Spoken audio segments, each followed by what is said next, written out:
नमस्कार दोस्तों, मेरा नाम है उत्कर्ष मिश्रा और आप सभी लोगों का स्वागत है। आज की इस वीडियो में हम soil erosion and soil conservation पढ़ेंगे।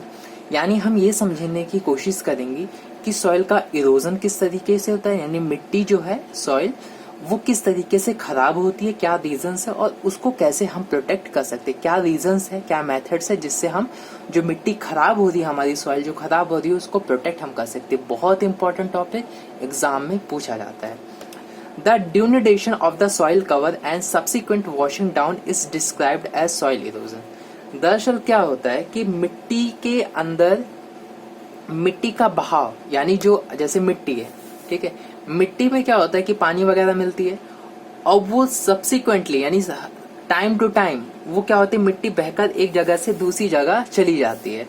इसी को ही सॉइल इरोजन कहा जाता है। जैसे मिट्टी यहाँ पर, अब मिट्टी पानी यहाँ पे आया, अब पानी क्या करता है, यहाँ की मिट्टी को ले जाकर दूसरी जगह चले जाता है, एक जगह से दूसरी जगह चले जाते हैं, यहाँ पे नालियां बना देता है, ठीक है।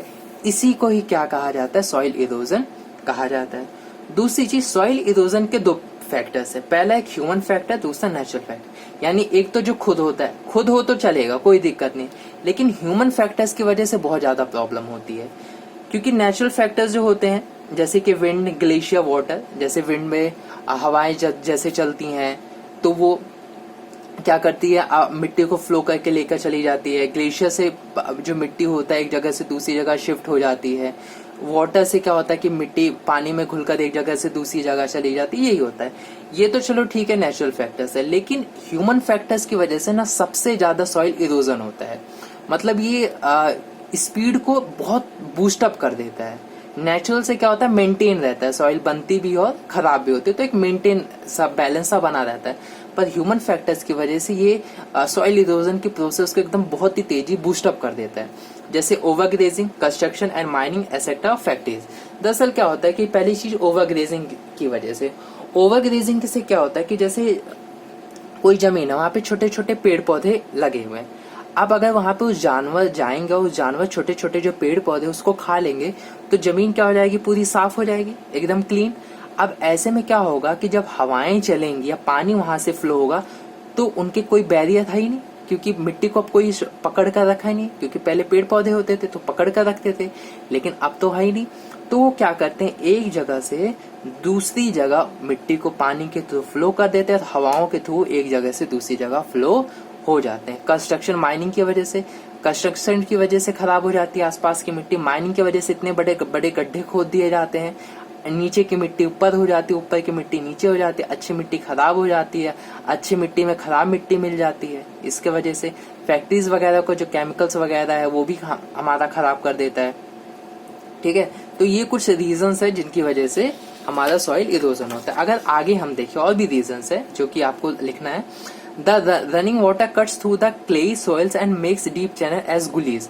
दरअसल क्या होता है, जब पानी फ्लो होता है तो वो जो सॉइल होता है उसके बीच में एक रास्ता सा बना लेता है और वो रास्ता बहुत ही गहरा होता है, ठीक है। ऐसा नहीं होता कि हल्का फुल्का रास्ता कि आप मिट्टी डाल के उसे ढक दो, नहीं, वो रास्ते बहुत ही ज्यादा गहरे हो जाते हैं, इन्हें गुलीज के नाम से जाना जाता है। आप गूगल पे जरूर सर्च करिएगा, गुलीज क्या होती है, रेविन्स होती है। मैं चाहता हूँ इनको आप इमेज के थ्रू जरूर देखो एक बार कि ये क्या होते हैं, तो आपको कॉन्सेप्ट और अच्छे से समझ में आएगा।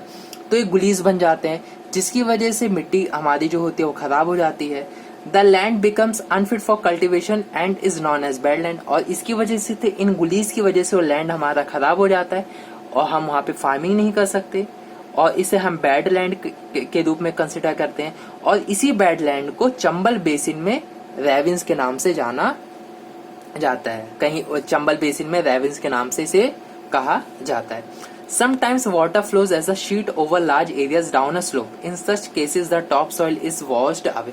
कभी कभी उस स्लोप की वजह से बहती है। दरअसल क्या होता है कि जैसे ऊपर से मान लेते हैं पानी, जो जैसे हिमालय वगैरह से पानी नीचे आता है, तो हिमालय वगैरह से जो पानी आता है वो अपने साथ मिट्टी, कंकड़ पत्थर को भी लेकर आएगा, तो ऊपर की मिट्टी कहाँ आ गई, नीचे आ गई। या फिर कभी कभी मान लेते हैं ये हमारा मिट्टी है यहाँ पर और यहाँ पे पानी फ्लो हो रहा है, तो यहाँ पर ही आ रहा है, ये मिट्टी है, तो ये धीरे धीरे करके मिट्टी को यहाँ से लेकर इसको हटा के चला जाएगा, ये भी धीरे धीरे फ्लो हो जाएगा। फिर होते होते होते जो आसपास की फिर ये मिट्टी आएगी, ये भी धीरे धीरे होते होते ये भी चला जाएगा, फिर ये मिट्टी आएगी, ऐसे ही चला जाता है। तो मिट्टी इससे भी हमारी खराब हो जा रही है, ठीक है, अपने साथ बहा कर लेकर चली जाती है। This is known as sheet erosion, इसे शीट इरोजन के नाम से जाना जाता है। एक बार शीट इरोजन भी गूगल पे जरूर सर्च करिएगा। Ploughing in a wrong way, that is up and down slope from channels from the quick flow of water leading to soil erosion. अब क्या होता है कि प्लगिंग सही तरीके से नहीं करना, यानी जो जुताई होती है वो सही तरीके से नहीं करना। दरअसल क्या होता है, जैसे मिट्टी है, मिट्टी आप प्लगिंग तभी कर सकते हो जब आपकी जो लैंड हो पूरा ऐसे प्लेन हो, ठीक है। इससे क्या होगा, पानी कहीं पे कम और ज्यादा नहीं होगा। लेकिन जब स्लोप बन जाएगा, जैसे मान लेते हैं ऊपर हो जाएगा, तो पानी अगर यहाँ डालोगे तो नीचे आ जाएगा, यहाँ से पानी ऊपर जा ही नहीं पाएगा।